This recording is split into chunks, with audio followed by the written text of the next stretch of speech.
ଜୟ ଜଗନ୍ନାଥ। ଦେଖନ୍ତୁ ସାଙ୍ଗମାନେ, ଏଇଟା ଆମର ଯାଜପୁର ରୋଡ଼ ଯେଉଁ ରଗଡ଼ି ପଛଟା ବନ୍ଦି ଟାଙ୍କି ଭାରତ ପେଟ୍ରୋଲ ପମ୍ପ, ସେଇଠି ଏଇଠି ଗୋଟେ ଗଡ଼ିଆ ଭଳିଆ ଅଛି, କିନ୍ତୁ ରାସ୍ତା ଉପରେ ଠିଆ ହେଲେ ଟୋଟାଲି ଗଡ଼ିଆଟା ଦେଖା ହେବନି।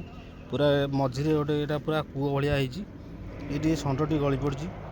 ଆମେ ଜଷ୍ଟ ଏଇଠି ଗାଡ଼ି ରଖିକି ପାଣି ପାଇଁ ଆସିଥିଲୁ। ପାଣି ଦେଖି ମୁଁ ଏଠି ଟିକେ ଠିଆ ହେଇକି ଇଆଡ଼େ ଲକ୍ଷ୍ୟ କରୁଥିଲା ବେଳକୁ ମାନେ ପାଣି ପୁରିକି ଆସୁଥିଲି, ଚବ ଚବ ପାଣି ଶୁଭିଲା। ଯେତେବେଳେ ମୁଁ ଆସିବି କ'ଣ ହାଡ଼େ ଗୋଟେ ପାଣି ପ୍ରାୟ 2 ଦିନ ହେଲାଣି ପଡ଼ିଲାଣି।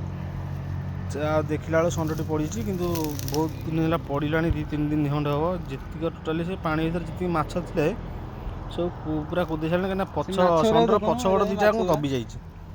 ଯାହା ଆଗ ଗୋଡ଼ରେ ଏପଟ ସେପଟ ହେଉଛି, କିନ୍ତୁ ଟୋଟାଲି ପଛ ଗୋଡ଼ ଦବି ଯାଇଛି। ସେଥିପାଇଁ ଷଣ୍ଢଟି ଉଠି ପାରୁନି। ଟାଙ୍କିବାଲା ଯାଇ ଜଣେଇଲୁ ଜଷ୍ଟ, ସେ ଫେୟାର ଷ୍ଟେସନକୁ ଫୋନ୍ କରିଛନ୍ତି। ଦେଖିବା କେତେବେଳେ ଆସିବେ। ଆସି ସାରିଲା ପରେ ଆମେ ଯିବୁ ଆଉ ଗାଡ଼ି ନେଇକି। ବହୁତ ଜୟ ଜଗନ୍ନାଥ।